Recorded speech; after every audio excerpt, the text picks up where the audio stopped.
Suasana berbeda ketika kita mampir ke kafe atau naik bus antar kota. Biasanya musik jadi teman setia, tapi kini banyak tempat umum memilih hening. Alasannya soal kewajiban membayar royalti musik. Lalu bagaimana dampaknya bagi masyarakat? Berikut liputannya. Musik bukan sekedar hiburan. Ia jadi bagian perjalanan, menemani langkah kaki di mal, obrolan santai di kafe, bahkan deru roda bus antar kota, antar provinsi. Alih-alih terdengar alunan gitar atau denting piano, kini justru banyak ruang publik yang hening. Di sebuah kafe di Depok, Jawa Barat misalnya, manajer mengaku kebingungan. Mereka tidak menolak untuk membayar royalti, tapi mekanisme pembayaran hingga sosialisasi dari pemerintah dianggap masih membingungkan. Selama ini sih di kafe kita belum ada pemberitahuan dari pihak LMKN-nya mampir ke tempat kita, itu belum ada. Jadi kita nggak tahu nih apakah kafe kita itu kena atau enggak, kita belum tahu. Saya sih sebenarnya nggak keberatan. Dari perhitungan LMKN itu sebenarnya masih sangat kecil per tahunnya sebenarnya kalau untuk sama perbandingan pendapatan sama kafenya.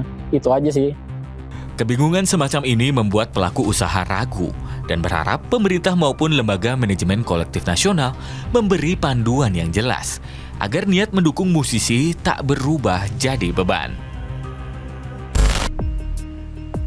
Di kabin bus antar kota, antar provinsi misalnya, suasana perjalanan terasa berbeda.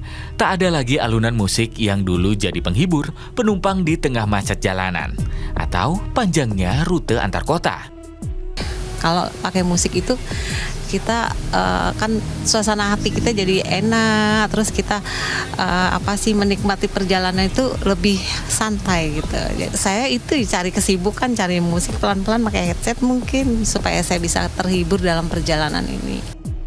Bagi sebagian penumpang, ketiadaan musik memang membuat perjalanan terasa hampa, tapi bagi yang lain justru dianggap sebagai hal positif.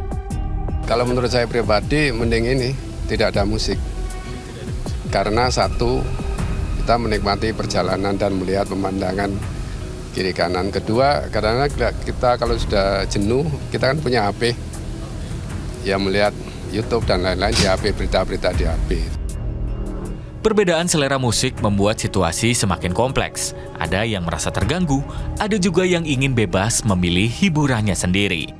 Sebenarnya mau ada musik atau nggak pengaruh, karena saya bisa pakai headset dan memutar lagu dari playlist saya sendiri, sehingga saya nyaman mendengarkannya nanti. Polemik royalti dalam pemutaran musik kini tengah gencar menjadi pembahasan di DPR.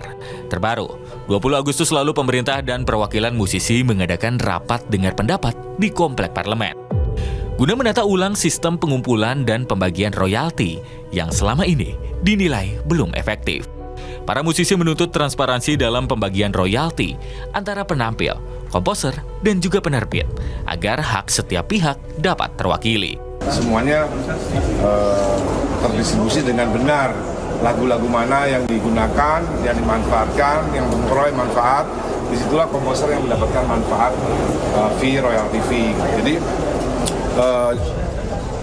poinnya nanti yang akan kita pertegas dari aksi itu.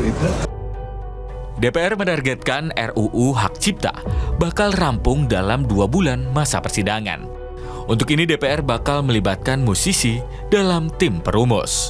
Nah, untuk itu kepada masyarakat luas diharapkan untuk tetap tenang, untuk dapat kembali seperti sedia kala memutar lagu tanpa takut, menyanyi juga tanpa takut, karena dinamika yang terjadi sudah disepakati, dan dari hasil pertemuan tadi telah disepakati bahwa semua pihak akan menjaga suasana iklim dunia permusikan supaya sejuk dan damai.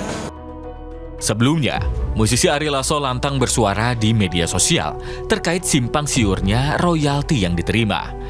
Belakangan diketahui terjadi miskomunikasi antara dirinya dan lembaga manajemen kolektif. Hal ini berujung pada Ari Lasso yang memilih membebaskan lagu-lagunya untuk diputar tanpa royalti. Satu kebijakan nyatanya berimbas besar pada keseharian masyarakat. Meski tak semua satu suara, tapi seluruhnya kini berhitung ulang dengan biaya royalti.